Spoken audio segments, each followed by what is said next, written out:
I'm gonna talk about the breath to start with. And so we have our rib cage. So I'm just gonna have you place your hands on your ribs and just kind of palpate around and just start to notice how your ribs wrap around to your spine. And then they wrap around to the front like bucket handles. You can kind of move your arms up your rib cage, your hands, and just kind of feeling around your chest and just noticing how your ribs go all the way up to your collarbone. You can even take your arm around and notice there's a scapula back there, a wing bone, and just feeling more ribs and just see how high they actually go.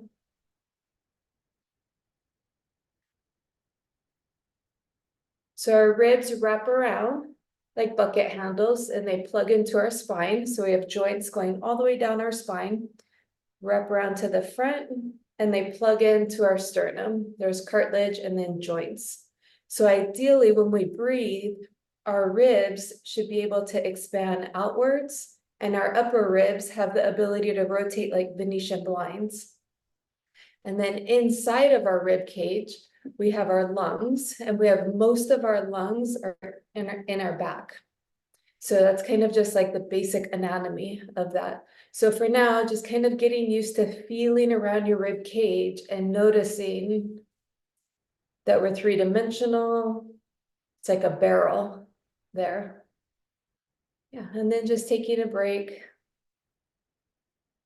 and noticing your breath. And you can close your eyes, or you can leave your eyes open.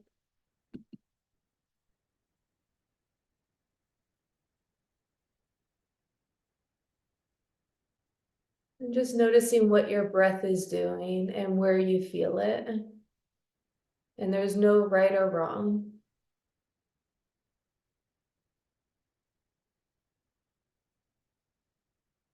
So some people feel their breath a little higher up in their chest. You might feel it in your solar plexus. Just getting familiar with what your breath does, your uniqueness.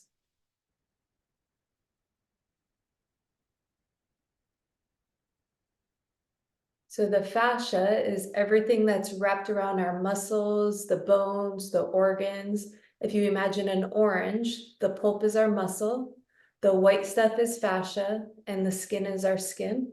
So sometimes you peel apart an orange and it peels apart real smoothly, and then sometimes you get straight to the pulp. Ideally, we want our muscles to glide smoothly on one another. But whenever we go through different type of stressors or surgeries, those types of things, the fascia just gets tight. And then it can either get tight and then create more scar tissue, which is an excess buildup of fascia, or we can just get stuck in a holding pattern. So if you've ever been startled, where you all of a sudden just like brace, that's your fascia tightening up.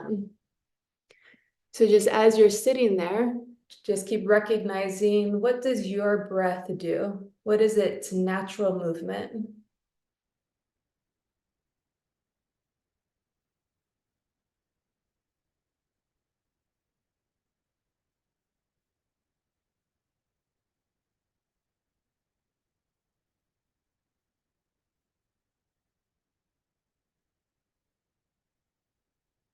I'm going to have you just invite your breath to seep right around your rib cage. So everywhere where your hands were touching, just noticing that that's where your breath can touch. So if you feel your breath more in your chest, see if you can notice just a little more breath in your back. And just reminding your ribs that they have the ability to expand and move. But when we go through different stressors in life, the fascia can get tight or get stuck in a holding pattern, and then it clamps down on the bones and the joints and puts them in a holding pattern, a fixed pattern. And so we just want to re-invite movement to those areas. Yeah, and you can put your hands on either side of your rib cage, your back, on your front, and you're just reminding your breath that we're three-dimensional. So it can go into your sides, your back.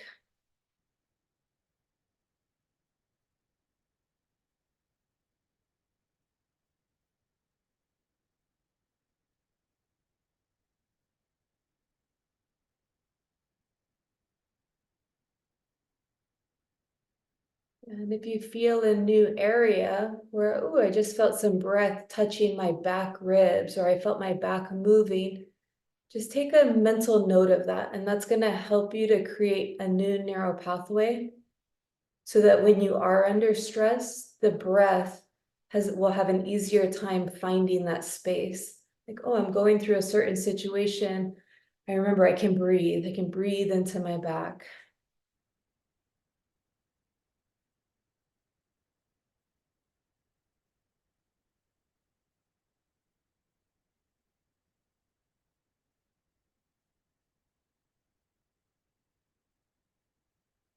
And then I'll have you just placing your hands on your solar plexus. That's right at the bottom of your rib cage. Then when you inhale, notice what your hands do. When you inhale, do your hands drop back towards your body, or do your hands get pushed out? And what we want to invite is when you inhale, that your hands slightly go forward. So it's like your tummy pushes your hands out.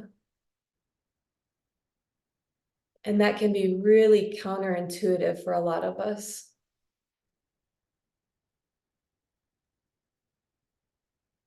So keep practicing that, and I'm going to explain just a little bit of why. As you notice your breath, just trying to find that place where when you inhale, you're pushing your hands out, so your breath is expanding.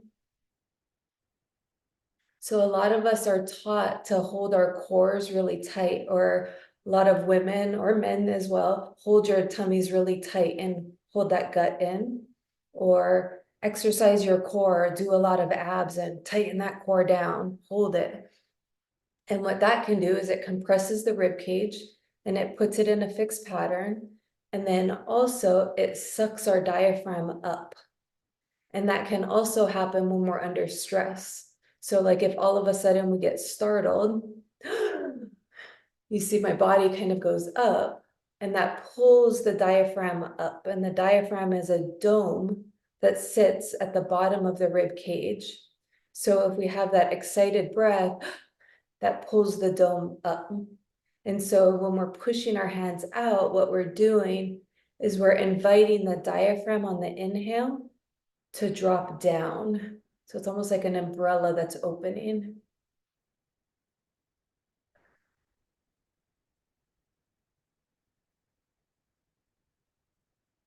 Yeah. And then some of you may be laying down. If not, go ahead and lay down. And we're going to practice this same thing laying down. So in a different plane. So we're going to run through it one more time. So go ahead and just placing your hands on your rib cage and just feeling your rib cage and noticing that you're three-dimensional. It sounds silly to say notice that you're three-dimensional, but we're so used to seeing ourselves in a mirror and holding everything tight and rigid that our minds create kind of a flat body. And so we're just introducing this three-dimension body and our breath together.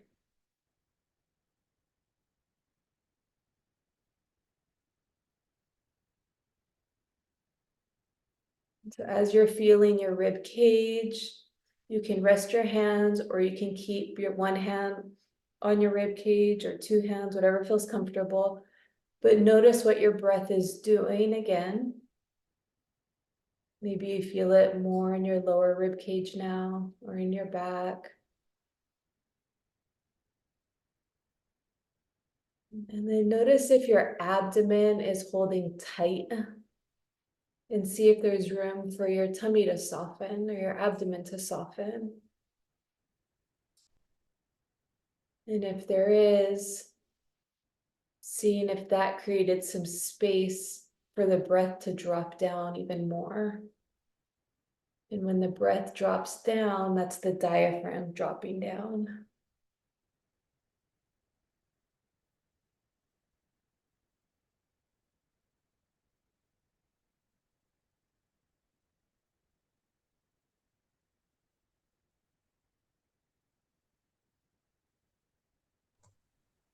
I have a quick question. Yes, When you say down, do you mean towards my feet or towards my butt? So deeper to the back or deeper to the bottom? that's a really good question. I'm going to say both. So if you can drop it down towards your feet and also down back towards your butt, that's going to give you more of a three-dimensional breath. Okay. All right. I'll work on that. I get it. Okay.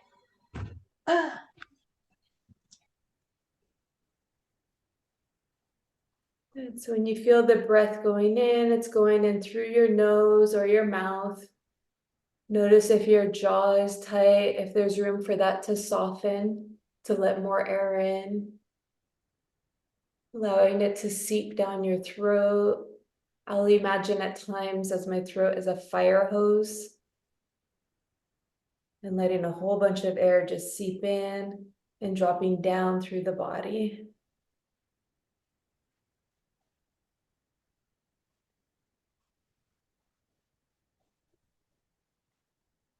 So to go back to Gail's question, what does down mean?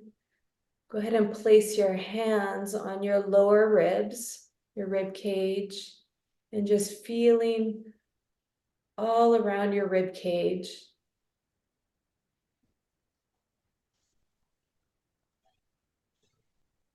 And letting your breath know that it has the ability to seep through that whole rib cage.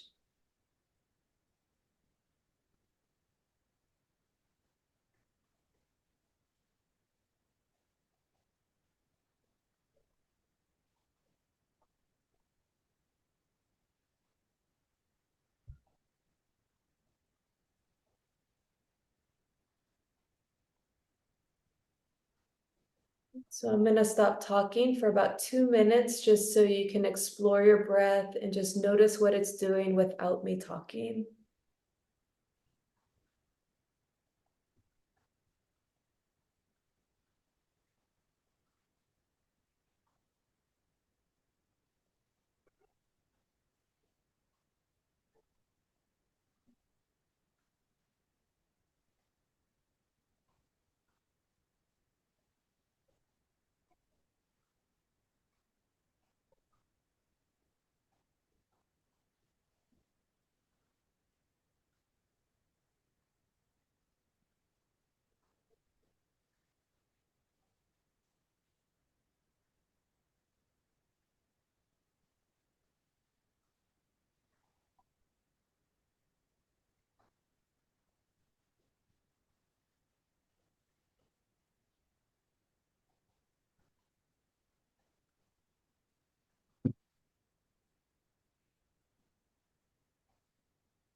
30 more seconds.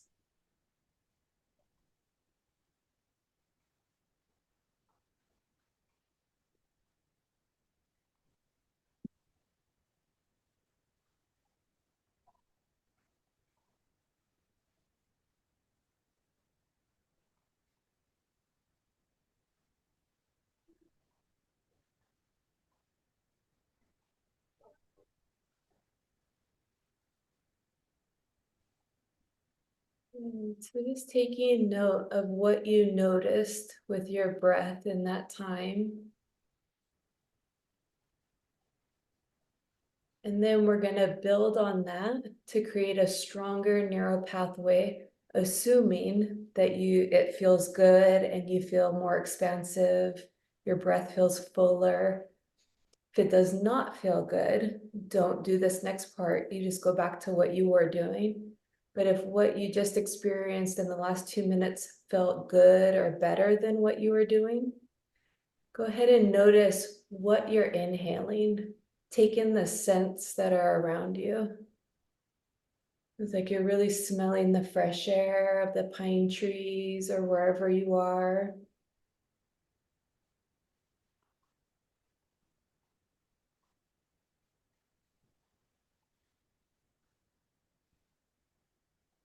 Using our senses helps those narrow pathways to get stronger in the body and the mind.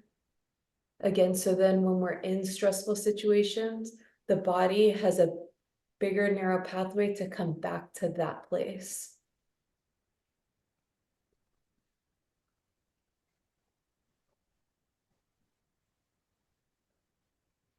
If we don't use our senses, the old narrow pathway will kick back in. So when we explore breath, add in smelling. Can you feel the moisture in the air or the dryness?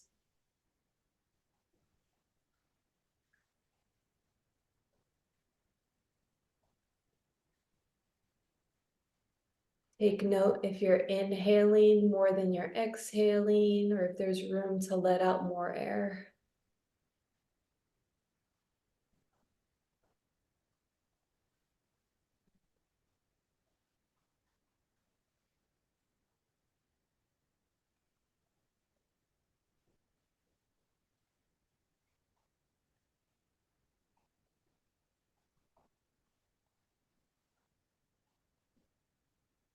And then if you're in a place to, go ahead and slowly bring yourself into standing and just walking around your area with this breath that you have that you're lying down with. And just take it into walking.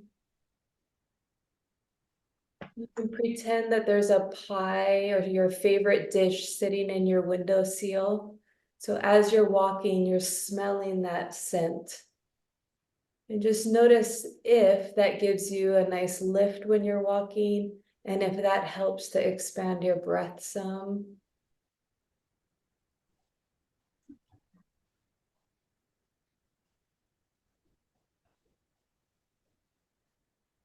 And if that feels good, take note of what that feels like. So it might feel more expansive, maybe a little more calming in your nervous system. Maybe your body feels more upright, especially as you're walking towards that scent. Notice how that shifts your structure.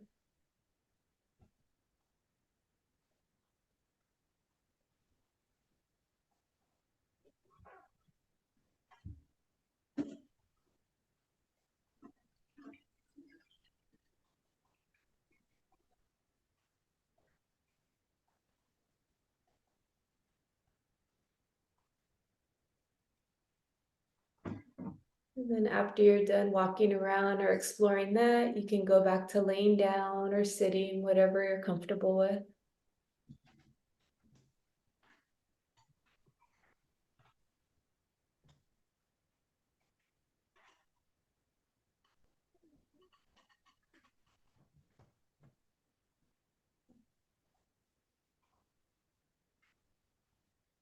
And then see if you can go back to how you were originally breathing. See if you can find that place. Maybe your breath was smaller and tighter. See if you can take note of how you get back to that place, because it's going to happen. So if we can learn just a little bit more of how we get into our twisted up, tight patterns or holdings, the more we're aware of what we do and how we get there, the easier it becomes to transform that and get back to the more expansive place. So just taking a minute just to kind of find that place, the contraction, the shallow breath maybe.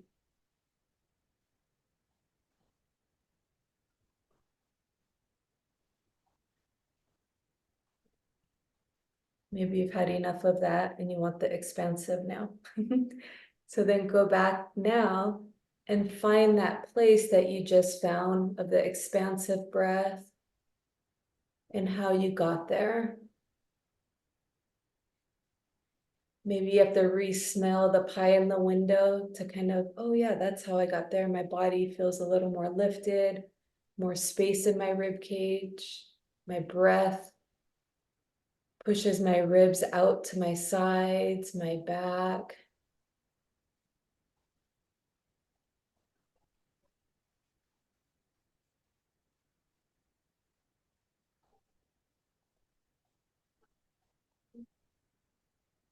And then I'll watch the clock for a minute and just play around with going back and forth for a minute. How you get to the smaller breath and how you can bring yourself back to this place when that place hits you. Because stress hits us all at different times. It kind of can blindside us. And especially when we don't really have time to pay attention to our breath. So it's this moment right here where we're training our body of a new way to be, new options.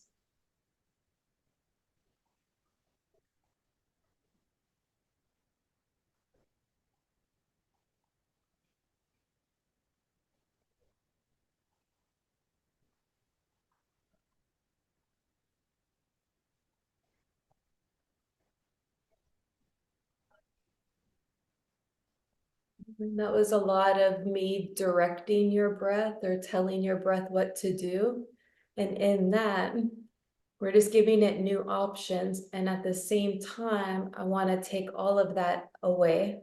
Let's let go of all of that. And one of the terms that that works for my body is just a sloppy breath. And for horse people, do a horse breath. That seems to work really well for horse people. So you let it go. So it's good to take a moment just to direct the breath, to give it like, hey, this is a possibility, this is a possibility, but we don't want to hold just these possibilities. So you give it the sloppy breath, let it do whatever it's going to do so that it can incorporate all the possibilities that it knows and this new way.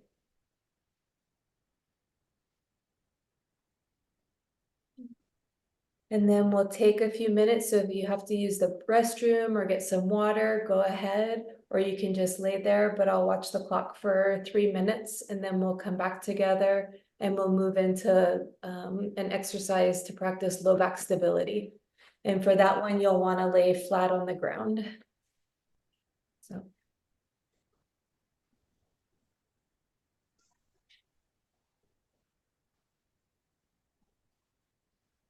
And if anybody has any questions, right now is a really good time too. Hey, it's Karen. Since I saw you, I have to leave early. I got invited to a movie.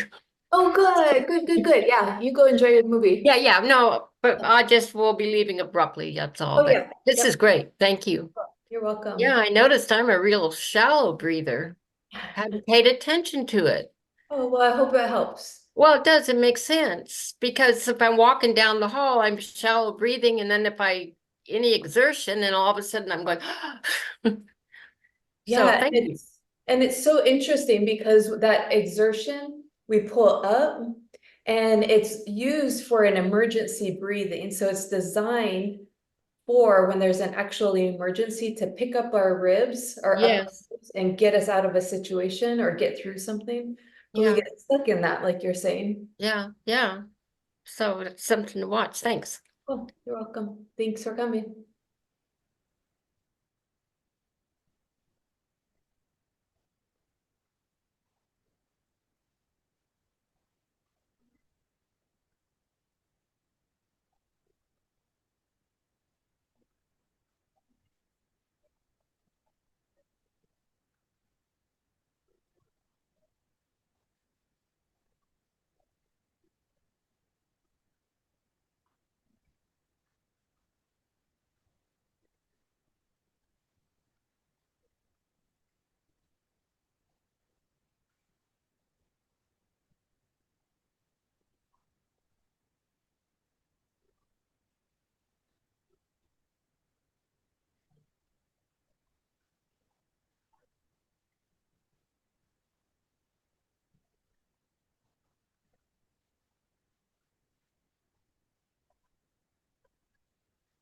Okay, so for the next part, you'll go ahead and lay flat and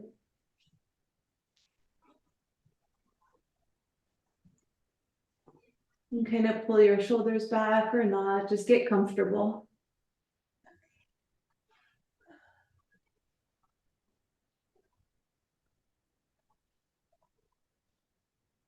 Then you're going to place your hands on your hip bones.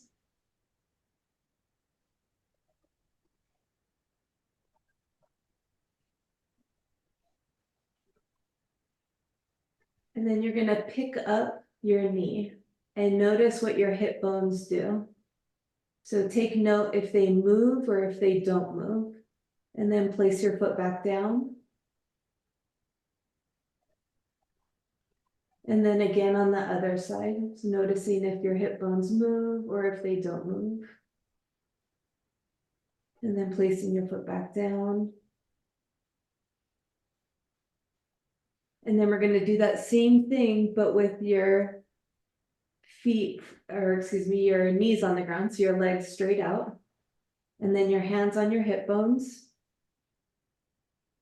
You're going to pick one leg up and see if your hip bones move. And then back down. And the other side. And back down.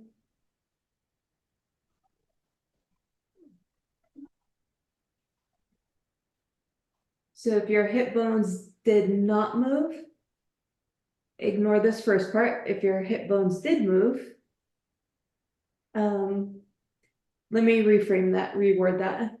If your hip bones did not move, I'll invite you to see if you can soften your abdomen a little bit more as you're moving your legs up and down for less exertion. And I think you'll understand as we go on, so hang in there with me. If your hip bones did move, we're going to look for more stability for your spine as you're moving and walking. So we're going to do this laying down, and then we're going to incorporate it when we're standing. So go ahead and bring your knees up, your feet flat on the ground. And then practice that breath that we were just talking about.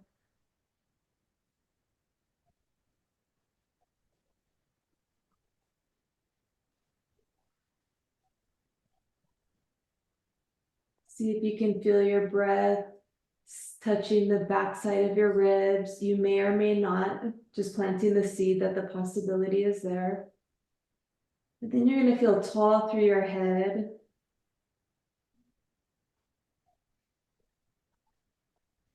And then allow yourself to have nice wide hips so they don't have to contract very much.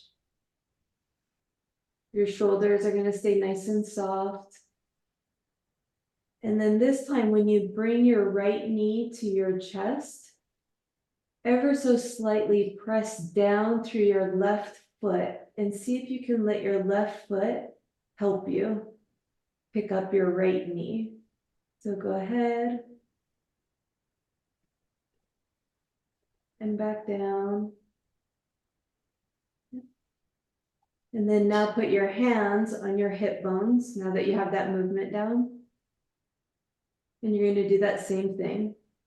So find that expansive breath, soft belly, tall through the top of your head, pressing down through your left foot as you bring your right knee up towards your chest. And see if that creates less movement in your hip bones. Or if you're too tight in your tummy, if you're able to do that with less tension in your abdomen. And then again, so then now we're going to switch legs. So ever so slightly pressing down through your right foot. And picking up your left knee, bringing it towards your chest. And back down. And see if you could do that without moving your hip bones, but with the least amount of tension in your abdomen, contraction-wise. If your hip bones still moved with your knees up, you can put them up on the couch and practice that way. If your feet are up and your hip bones did not move, and this was easy for you, then you're gonna go straight legs, pressing ever so slightly down through the back of your left leg, picking your right leg up, and you're thinking about not moving those hip bones, but you're keeping your shoulders nice and wide and soft. Your hips can be nice and wide. And so we're going for the least amount of contraction through your core.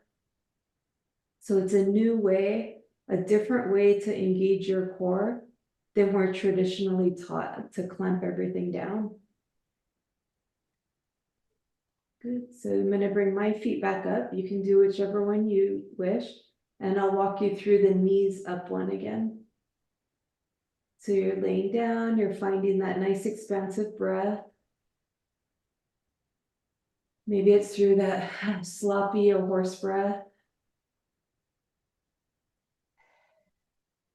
And then you may have to draw your belly button into your spine ever so slightly. Pressing down through your left foot as if the bottom of your foot were a stamp and the floor is an ink pad. And then you're drawing your right knee up towards your chest. And you're thinking about your pelvis not moving those bones. And we want to be able to do that with the least amount of contraction through the core. Most of us tend to have one speed or one contraction, and we just kind of anchor it down and hold everything really tight. And that's good if we're backpacking up a mountain, but in everyday walking around, we don't need to do that. And then the other leg or the left knee. So you're pressing down through your right foot and letting your left knee float up towards your chest.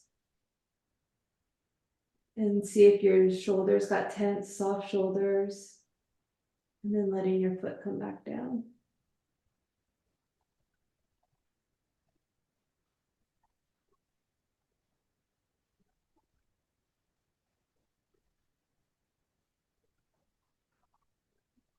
You can go ahead and play with that a time or two.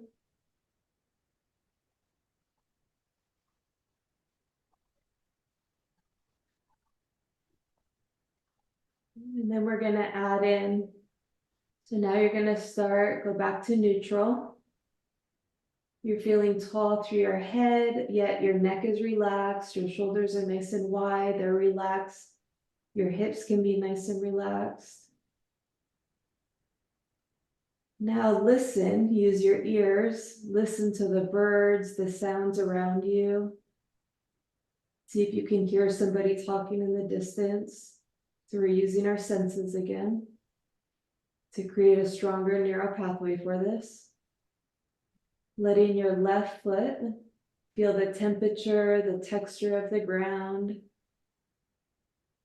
And as if your left foot was an ink pad, you're going to press down, but keep listening.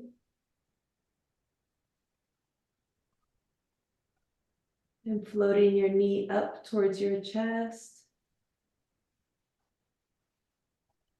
And back down.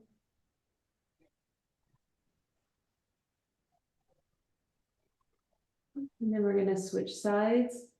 So you're going to listen for the birds or the people talking in the distance. Pressing down through your right foot. You can try exhaling through a straw ever so slightly if your pelvis is still moving. And bringing your left knee up towards your chest.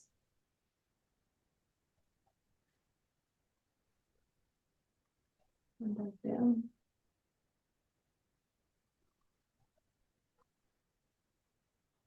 And you can do that a time or two.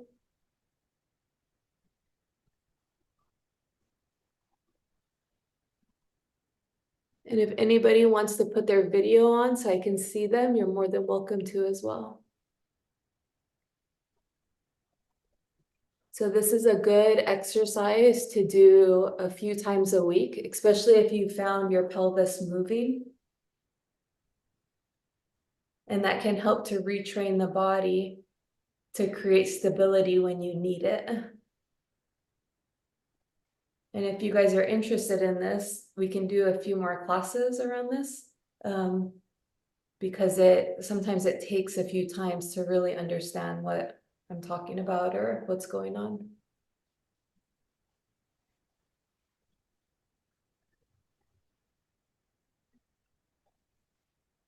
Just as a comment before I go, one side I could feel move and the other side didn't. Ah, So that was interesting. and that lines up with your back stuff too. Well, it wasn't the side I thought, because when I exercise, I have to tighten my muscles way more with one side, stomach muscles, Interesting. but it wasn't the side I thought. Okay, good observation. Yeah. Anyway, so thank you, Kona. You're Bye welcome. for Enjoy now. your movie. Yeah. Yeah. Donna, that looks really great. See if you can soften your abdomen a tad more. Yeah, I just saw your breath drop down when you did that. Did you feel that? Yeah.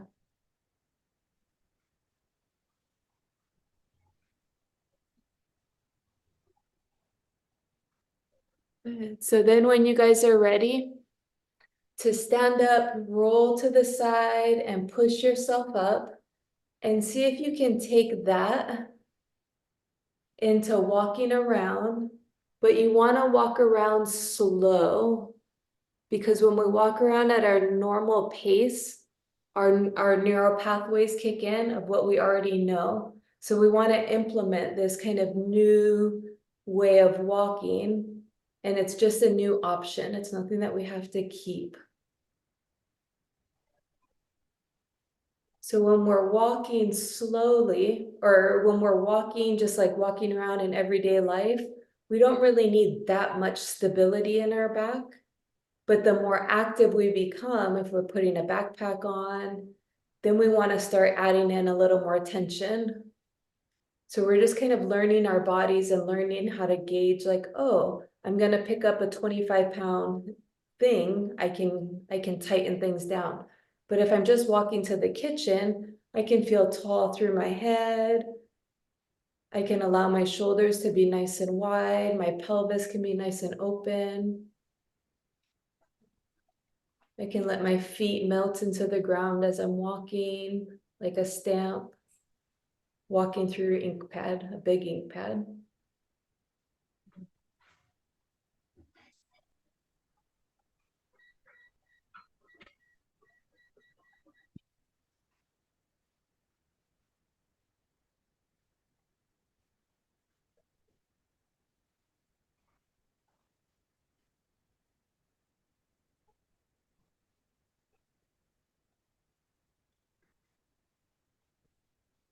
Good, and then pausing wherever you are and walking. And then see if you can pretend somebody just came to the door and you have to sign for a package, you have to hurry up and get there, and notice what your body does the moment you have that reaction that you have to get to the door. And kind of maybe take 10 steps like you're walking to the door. So you're going to put on that old pattern of get there. And just notice what your body does, how much contracts to do that. Maybe your abdomen anchors down, maybe your shoulders tighten. Everybody is going to be different. So just noticing what you do. And then pausing again. And then pretend the doorbell, that same thing, same scenario. But see if you can find that expansive place. Soft belly, nice wide shoulders, you're tall through your head.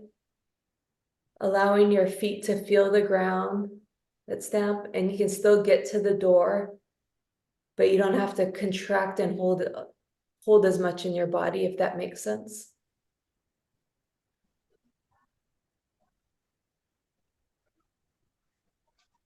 And then keep walking, and now add in the birds. Listen to the birds, see if you can hear what's going on outside. and you're still gonna walk to the door. So we want to teach our bodies that they can move through life with the least amount of effort. And that's going to conserve our energy for when we really need it or have to really get up and go somewhere.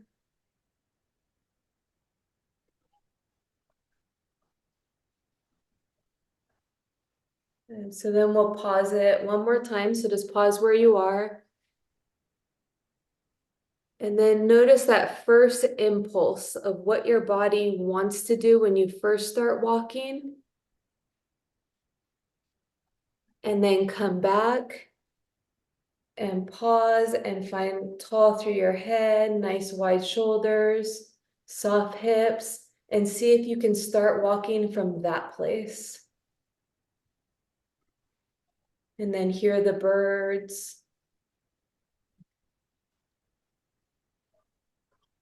So if you can practice that tiny little segment multiple times a day, that's going to help to strengthen this neural pathway of a new way of walking. But it's only when we do it before we start walking, that moment before, it's called a pre-movement, that we can actually do it. Otherwise, the old neural pathway kicks in. Mm. Oh. All right. Does anybody have any questions? Or how does that feel for everybody? Oh, I do have my camera on. Am I muted still? Nope, No. I hear you. Um, I always lift my shoulders. That's where I tighten, right at the beginning. First thing I do is they come up and get tight. So it was interesting walking with a soft gut, but my shoulders down. I mean, that's something I really have to practice a lot because it's my first and it's my constant tense. Yeah. So remember, to create a new neural pathway, we have to use our senses. So adding in, so when you're practicing it, there'll be times like, oh, relax my shoulders, relax my gut, keep that in mind. And then also at the same time, when you do it, add in soften, relax, and then piggyback the birds on it. Piggyback in the senses, and that creates the new neural pathways. Lot to remember, to There's a lot. That's what we can, if this is something that you guys are interested in, I'm more than happy to keep revisiting this. And yeah, now I think it's just bringing your own awareness to it so that you can tune in, which I've been trying to practice, but not doing it as often as I need to remember. yeah, that's great. Hmm. I pick a certain place, so I pick doorways. So before I walk into a room, whether it's my bedroom or my office or anywhere, I'm in a habit now of pausing, and I think about that pre-movement, like my body kind of reorients, like, and then I go in. It's like That's a really good suggestion, is to pick some place that's like a little thing, that will just remind you to, yeah, I'll Yeah. try that. Yeah. I like that because I move around. Yeah. And it's hard to remember when we are just moving around doing everything. It's like a week later, oh yeah, I was supposed to do that thing. Yeah. I usually have something on the stove and then I'm running back out to the kitchen because I forgot it for too long or something. Ah, That's more great. calm. All right. Well, thank you. Thank you, Kona, so much. If you guys want to do it next week, just let me know. Send me a text and I'll put it together. Bye. Thank you. Bye. Bye, Nancy.